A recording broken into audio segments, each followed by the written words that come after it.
गई थी उसी टीम का यूक्रेनी सदस्य था। यूक्रेनी दल के एक सदस्य की हत्या की यहां पर पुष्टि की है। रूस की मीडिया ने रूस से बात करने वाले दल का यह सदस्य बताया जा रहा था। यूक्रेनी एजेंसी पर हत्या का दावा किया जा रहा है, यानी कि यूक्रेन की तरफ से ही वो बात करने बेलारूस गए थे और बेलारूस पर गई टीम का यह सदस्य बताया जा रहा है।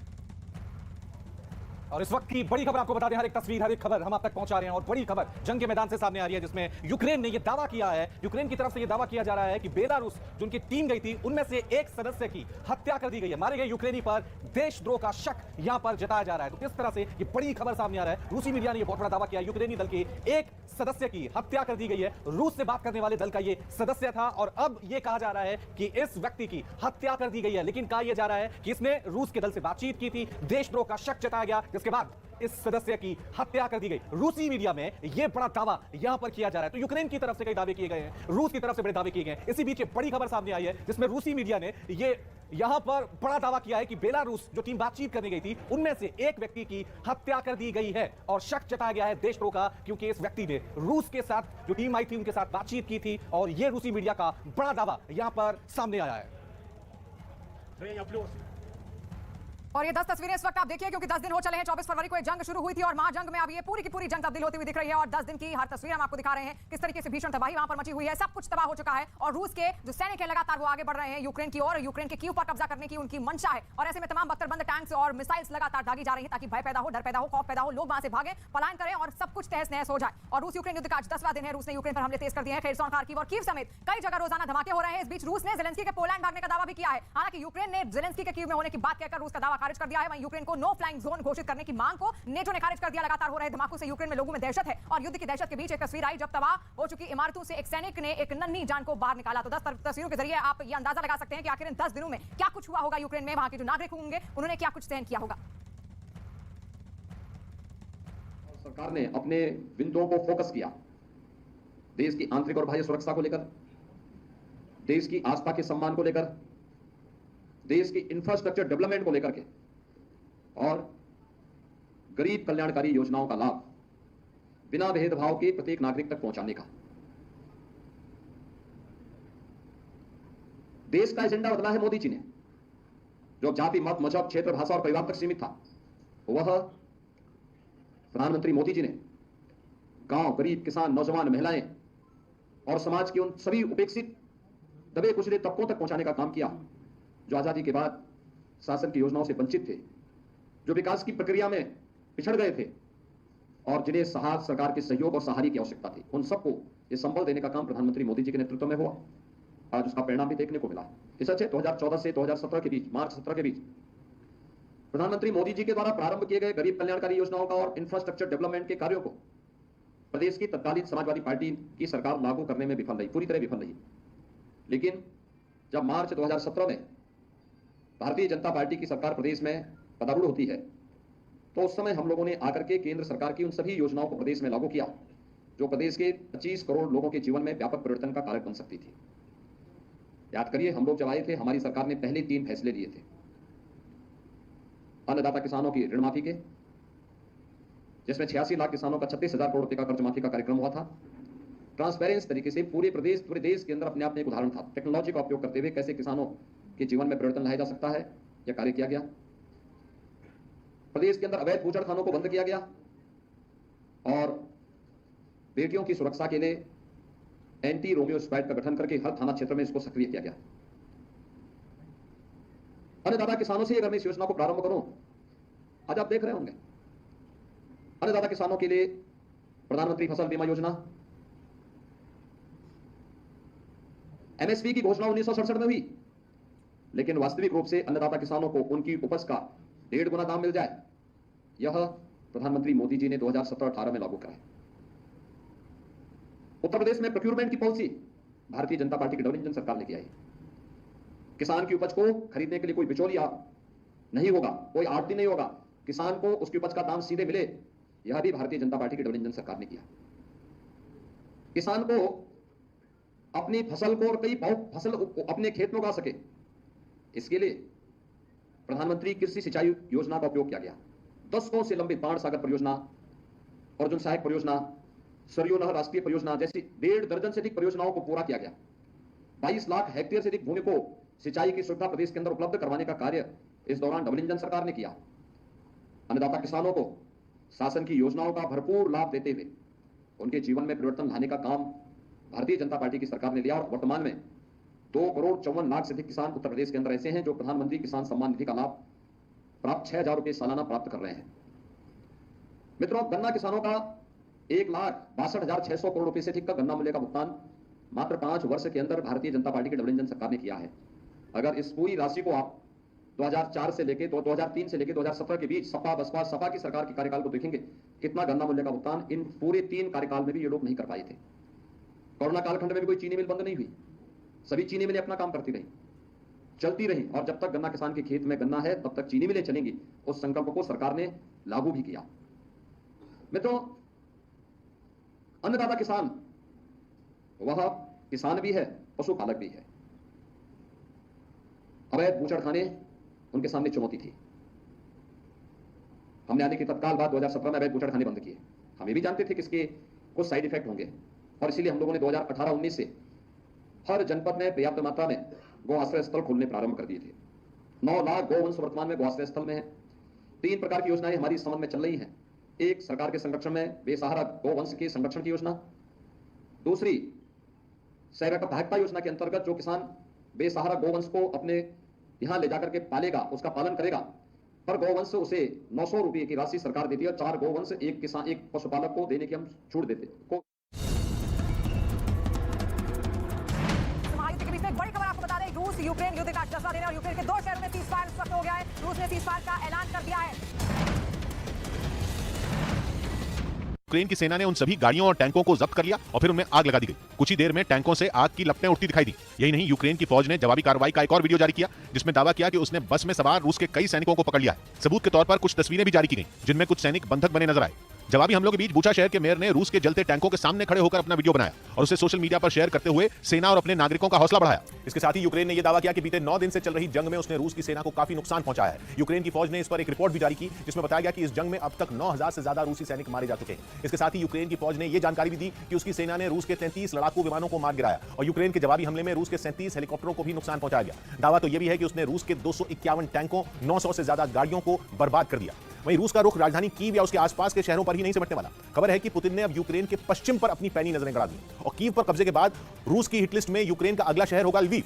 यह खतरा यूक्रेन के लिए तो बहुत बड़ा ही है। इसने नाटो और अमेरिका के माथे पर भी पसीना ला दिया क्योंकि लवीव यूक्रेन के पश्चिम में है और यूक्रेन का पश्चिम वो इलाका है जो नाटो देशों की सीमा से लगता है। अब तक वो रूस की सेना की पकड़ से दूर है, लेकिन डर है कि रूस अब यूक्रेन के पश्चिमी हिस्से पर भी धावा बोलने की फिराक में, जिसके खौफ में मरे जा रहे लवीव के आम लोगों ने ही अपनी सुरक्षा के लिए कमर कस ली। वहां से सामने आई तस्वीरों में हाथ में फावड़े थामे लोग रूस की बमबारी से बचने के लिए एक पार्क में बड़े से बंकर में खुदाई करते नजर आए। Lviv is still not in danger, but we have to be prepared for Russian invasion. Ukraine का लवीव शहर राजधानी कीव के पश्चिम में 540 किलोमीटर दूर है। इसलिए जब कीव में रूस ने हमले शुरू किए तो वहां से लोग भागकर लवीव चले गए और उनमें कई लोग लवीव में बंकरों में काम करने में लगे हैं ताकि तब तक रूस की सेना के बड़े हमलों से बचे हुए पश्चिमी यूक्रेन के लवीव शहर को आगे भी बचाया जा सके। लवीव में वैसा हाहाकार नहीं मचा है जैसा कि उत्तरी, पूर्वी और दक्षिणी यूक्रेन में मचा है। पश्चिम ही इकलौती ऐसी दिशा है जहां रूस की सेना यूक्रेन में अपनी तगड़ी पहुंच नहीं बना पाई है, लेकिन डर है कि अब सीन बदल सकता है और अगर रूस यूक्रेन के इस पश्चिमी हिस्से में भी पहुंच गया तो यूक्रेन तो छोड़िए, अमेरिका और नाटो के लिए बहुत बड़ी मुसीबत खड़ी हो जाएगी। ऐसा इसलिए क्योंकि यूक्रेन की इस पश्चिमी दिशा में ही पोलैंड, स्लोवाकिया और हंगरी जैसे देश पड़ते हैं। थोड़ा नीचे ही रोमानिया भी है जो कि नाटो के सदस्य हैं और इस लिहाज से अमेरिका के साथी हैं। लवीव शहर से तो पोलैंड बॉर्डर की दूरी करीब 80 किलोमीटर ही है।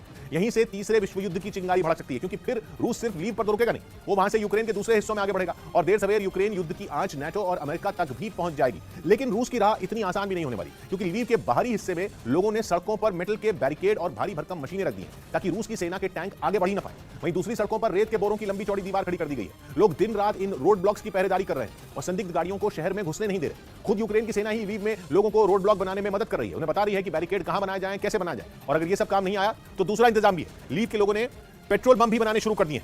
इस बीच ताइवान में ब्लैकआउट हो गया जिसके बाद सीधा शक चीन पर गया।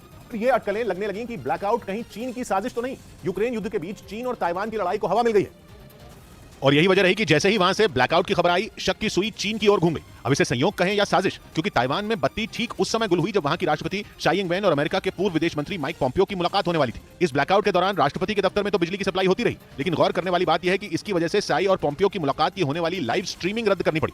मतलब यह कि बिजली जाने से ताइवान और अमेरिकी नेता की मुलाकात की सीधी तस्वीरें दुनिया के सामने नहीं आ पाई। इस मामले को ताइवान सरकार ने भी हल्के में नहीं लिया और ब्लैकआउट पर वहां के राष्ट्रपति कार्यालय की ओर से सख्ती दिखाई गई। राष्ट्रपति कार्यालय ने कैबिनेट और पावर सप्लाई कंपनी से ब्लैकआउट की वजह पूछी और निर्देश दिया कि जल्द समस्या सुलझाई जाए, जिसके जवाब में सरकारी पावर कंपनी ने बताया कि वहां के सिंटा पावर प्लांट में गड़बड़ी की वजह से बत्ती गुल हुई है। यह पावर प्लांट ताइवान का कोयले से चलने वाला तीसरा सबसे बड़ा पावर प्लांट है, जो ताइवान की कुल बिजली सप्लाई के 7वें हिस्से की आपूर्ति करता है। इस ब्लैकआउट की वजह से ताइवान के करीब 55 लाख घरों में अंधेरा हो गया। राजधानी ताइपे पर इसका सीधा ज्यादा असर पड़ा और लोग सुबह 9 बजे से ही बिजली संकट से जूझते रहे। हालांकि बाद में खबर आई कि इस समस्या को काफी हद तक सुलझा लिया गया, लेकिन तब तक शाई और पॉम्पियो की मुलाकात खत्म हो चुकी थी और बिजली नहीं होने से इसका सीधा प्रसारण नहीं हो पाया, जो मौजूदा हालात में ताइवान के लिए बुरी खबर है, क्योंकि माना जा रहा है कि दोनों नेताओं की मुलाकात चीन को यह समझाने के लिए थी कि उसका ताइवान हथियाने का सपना सच नहीं होने वाला। लेकिन ठीक उसी समय लाइट चली गई। पॉम्पियो के ताइवान पहुंचने से एक दिन पहले ही 5 अमेरिकी अधिकारियों का एक प्रतिनिधिमंडल भी ताइवान पहुंचा था, जिसके बारे में पता चलते ही चीन तड़पने लगा था।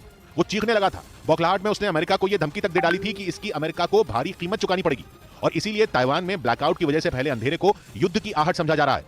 जब से यूक्रेन में रूस ने बम बरसाए हैं, तब से ताइवान परेशान है। उसकी रातों की नींद उड़ चुकी है। उसे पता है कि चीन गिद्ध की तरह घात लगाए बैठा है और मौका मिलते ही वो ताइवान में यूक्रेन की कहानी दोहरा सकता है। ताइवान की परेशानी से अमेरिका भी अनजान नहीं है, इसीलिए उसने अपना प्रतिनिधिमंडल ताइवान भेजा। वहां के पूर्व राष्ट्रपति ट्रंप तो खुलकर यह बात कह चुके हैं कि चीन के इरादे नेक नहीं है। China is threatening Taiwan. Russia is decimating Ukraine. यही नहीं है, एक इंटरव्यू में तो ट्रंप ने यह तक बोल दिया कि इसमें कोई शक नहीं है कि चीन ताइवान पर हमला करने जा रहा है। वैसे ट्रंप ही नहीं, जापान के पूर्व पीएम शिंजो आबे भी ये डर जता चुके हैं। यूक्रेन युद्ध के पहले ही दिन चीन के 9 लड़ाकू विमान ताइवान की सीमा में घुस गए थे।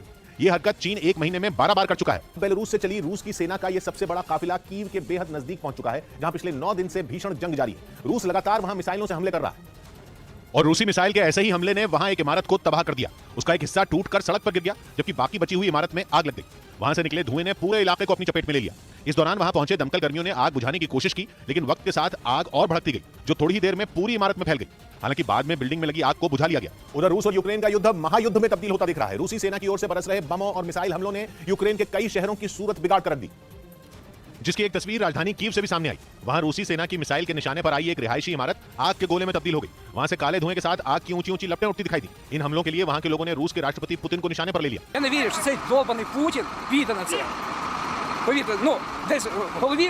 कुछ ऐसा ही मंजर शहर में कई दूसरी जगहों पर भी नजर आया और इमारतों में लगी आग इतनी भीषण थी कि उससे निकल रहे धुएं के गुबार ने पूरे इलाके को अपनी आगोश में ले लिया। इस बीच रूसी सेना के नजदीक पहुंचने की खबरों से यूक्रेन की राजधानी कीव में दहशत का आलम। लोगों ने वहां से जान बचाकर भागना शुरू कर दिया। कभी भी हमले की जद में आने के खौफ से लोगों ने रेलवे स्टेशनों का रुख किया, जिसकी वजह से कई स्टेशनों पर लोगों की भारी भीड़ जुट गई। वहां लोग ट्रेन आने के इंतजार में घंटों खड़े रहे। उनमें कुछ लोग इस तरह गले मिलकर फूट फूट कर रोते दिखाई दिए, मानो उन्हें लग रहा हो कि यह उनकी आखिरी मुलाकात हो। और ट्रेन के प्लेटफॉर्म पर रुकने के कुछ ही देर बाद उसमें लोगों के बैठने के लिए जगह नहीं बची। ऐसे में कुछ लोग ट्रेन की सीढ़ियों पर ही बैठने को मजबूर हो गए, जबकि कुछ लोग ट्रेन में जगह नहीं मिलने से मायूस नजर आए। 10 минут назад пришли, уже попасть не можем. Ждем, не знаю, никто не знает, все ожидают. वहीं जिन्हें अपनी मंजिल पर जाने के लिए रूस यूक्रेन युद्ध से जुड़ी एक और बड़ी खबर आपको बता रहे हैं। बड़ी खबर सामने आई है कि रूस की सबसे बड़ी एयरलाइंस कंपनी एरोफ्लोट ने अपनी सभी उड़ानें रद्द कर दी हैं। खबर ये आ रही है कि 8 मार्च से जितने भी उड़ानें इस कंपनी की वो सभी फिलहाल के लिए रद्द कर दी गई हैं। बड़ी खबर रूस यूक्रेन युद्ध से जुड़ी हुई सामने आ रही है। एरोफ्लोट जो रूस की सबसे बड़ी एयरलाइंस कंपनी है, उसने 8 मार्च के बाद अपनी तमाम फ्लाइट्स को कैंसिल कर दिया, यानी रद्द कर दिया है। तो हवाई यातायात पर भी युद्ध का साफ तौर से असर यहां पर देखने को मिल रहा है। रूस और यूक्रेन के बीच लगातार जंग का आज 10वां दिन है। जंग रुकने का नाम नहीं ले रही है। रूस लगातार बढ़ रहा है, यूक्रेन झुकने को तैयार नहीं है और इसका असर अब साफ तौर से हवाई यातायात पर देखने को मिल रहा है। रूस की सबसे बड़ी एयरलाइंस कंपनी एरोफ्लोट ने 8 मार्च के बाद अपनी तमाम उड़ानें रद्द कर दी हैं। तो कुछ इलाकों में यूक्रेन के सैनिक उन्हें धूल भी चटा रहे हैं, जिनकी कुछ तस्वीरें यूक्रेन की सेना ने जारी की, जिनमें एक तस्वीर कीव के पास के एक इलाके की है। दावा है कि जब रूस की सेना वहां टैंकों के साथ कब्जे के लिए पहुंची तो यूक्रेन के फौजियों ने अचानक उन पर रॉकेट लॉन्चर से हमला बोल दिया, जिसमें टैंक पर सवार रूस के कई सैनिक मारे गए और उनके शव सड़क पर बिखरे पड़े मिले। इतना ही नहीं, कीव के पास ही एक दूसरे इलाके में रूस के कुछ टैंकों को जब्त कर उन्हें आग के हवाले कर दिया गया। रूस की सेना से लोहा लेने का यह सिलसिला मिकोलाइव शहर में भी देखने को मिला। दावा है कि जंग के दौरान वहां रूस के फौजियों पर यूक्रेन के सैनिक भारी पड़े, क्योंकि मिकोलाइव शहर की सड़क पर जब सीधी लड़ाई हुई तो रूस के सैनिकों को पीछे हटना पड़ा। यही नहीं, उन्होंने जान बचाने के लिए अपनी गाड़ियों और टैंकों को छोड़कर वहां से भागने में ही भलाई समझी, जिसके बाद यूक्रेन की सेना ने उन सभी गाड़ियों और टैंकों को जब्त कर लिया और फिर उनमें आग लगा दी गई। कुछ ही देर में टैंकों से आग की लपटें उठती दिखाई दी। यही नहीं, यूक्रेन की फौज ने जवाबी कार्रवाई का एक और वीडियो जारी किया, जिसमें दावा किया कि उसने बस में सवार रूस के कई सैनिकों को पकड़ लिया है। सबूत के तौर पर कुछ तस्वीरें भी जारी की गई, जिनमें कुछ सैनिक बंधक बने नजर आए। जवाबी हमलों के बीच बूचा शहर के मेयर ने रूस के जलते टैंकों के सामने खड़े होकर अपना वीडियो बनाया और उसे सोशल मीडिया पर शेयर करते हुए सेना और अपने नागरिकों का हौसला बढ़ाया। इसके साथ ही यूक्रेन ने यह दावा किया कि बीते 9 दिन से चल रही जंग में उसने रूस की सेना को काफी नुकसान पहुंचाया है। यूक्रेन की फौज ने इस पर एक रिपोर्ट भी जारी की जिसमें बताया गया कि इस जंग में अब तक 9000 से ज्यादा रूसी सैनिक मारे जा चुके हैं। इसके साथ ही यूक्रेन की फौज ने यह जानकारी भी दी कि उसकी सेना ने रूस के 33 लड़ाकू विमानों को मार गिराया और यूक्रेन के जवाबी हमले में रूस के 37 हेलीकॉप्टरों को भी नुकसान पहुंचाया गया। दावा तो यह भी है कि उसने रूस के 251 टैंकों, 900 से ज्यादा गाड़ियों को बर्बाद कर दिया। वहीं रूस का रुख राजधानी कीव या उसके आसपास के शहरों पर ही नहीं सिमटने वाला। खबर है कि पुतिन ने अब यूक्रेन के पश्चिम पर अपनी पैनी नजरें गड़ा दी और कीव पर कब्जे के बाद रूस की हिट लिस्ट में यूक्रेन का अगला शहर होगा लवीव।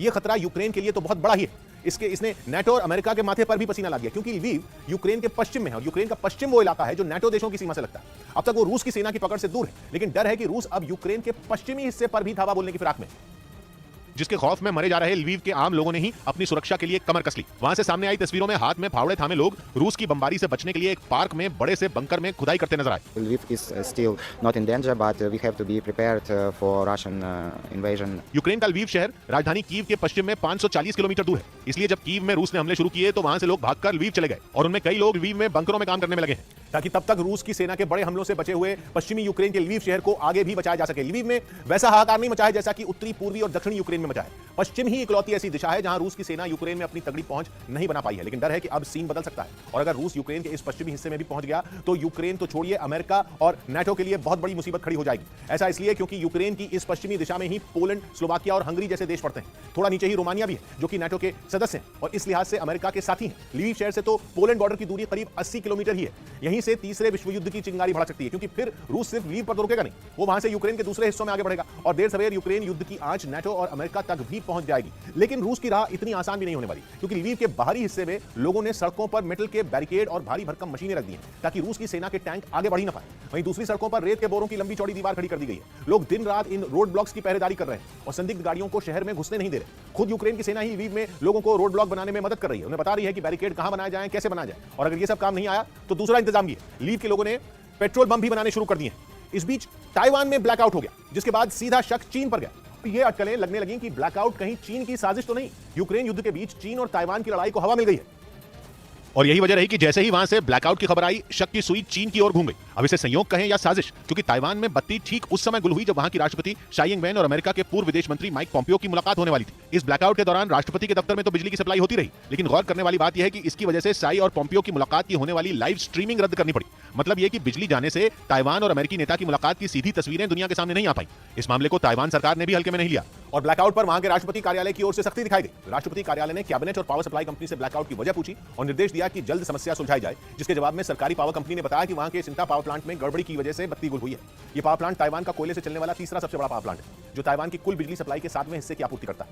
इस ब्लैकआउट की वजह से ताइवान के करीब 55 लाख घरों में अंधेरा हो गया। राजधानी ताइपे पर इसका सीधा ज्यादा असर पड़ा और लोग सुबह 9 बजे से ही बिजली संकट से जूझते रहे। हालांकि बाद में खबर आई कि इस समस्या को काफी हद तक सुलझा लिया गया, लेकिन तब तक शाई और पॉम्पियो की मुलाकात खत्म हो चुकी थी और बिजली नहीं होने से इसका सीधा प्रसारण नहीं हो पाया, जो मौजूदा हालात में ताइवान के लिए बुरी खबर है क्योंकि माना जा रहा है कि दोनों नेताओं की मुलाकात चीन को यह समझाने के लिए थी कि उसका ताइवान हथियाने का सपना सच नहीं होने वाला।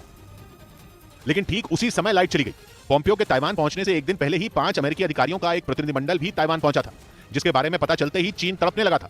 वो चीखने लगा था। बौखलाहट में उसने अमेरिका को यह धमकी तक दे डाली थी कि इसकी अमेरिका को भारी कीमत चुकानी पड़ेगी और इसीलिए ताइवान में ब्लैकआउट की वजह से फैले अंधेरे को युद्ध की आहट समझा जा रहा है। जब से यूक्रेन में रूस ने बम बरसाए हैं तब से ताइवान परेशान है। उसकी रातों की नींद उड़ चुकी है। उसे पता है कि चीन गिद्ध की तरह घात लगाए बैठा है और मौका मिलते ही वो ताइवान में यूक्रेन की कहानी दोहरा सकता है। ताइवान की परेशानी से अमेरिका भी अनजान नहीं है, इसीलिए उसने अपना प्रतिनिधिमंडल ताइवान भेजा। वहां के पूर्व राष्ट्रपति ट्रंप तो खुलकर यह बात कह चुके हैं कि चीन के इरादे नेक नहीं है। China is threatening Taiwan. Russia is decimating Ukraine. यही नहीं है, एक इंटरव्यू में तो ट्रंप ने यह तक बोल दिया कि इसमें कोई शक नहीं है कि चीन ताइवान पर हमला करने जा रहा है। वैसे ट्रंप ही नहीं, जापान के पूर्व पीएम शिंजो आबे भी ये डर जता चुके हैं।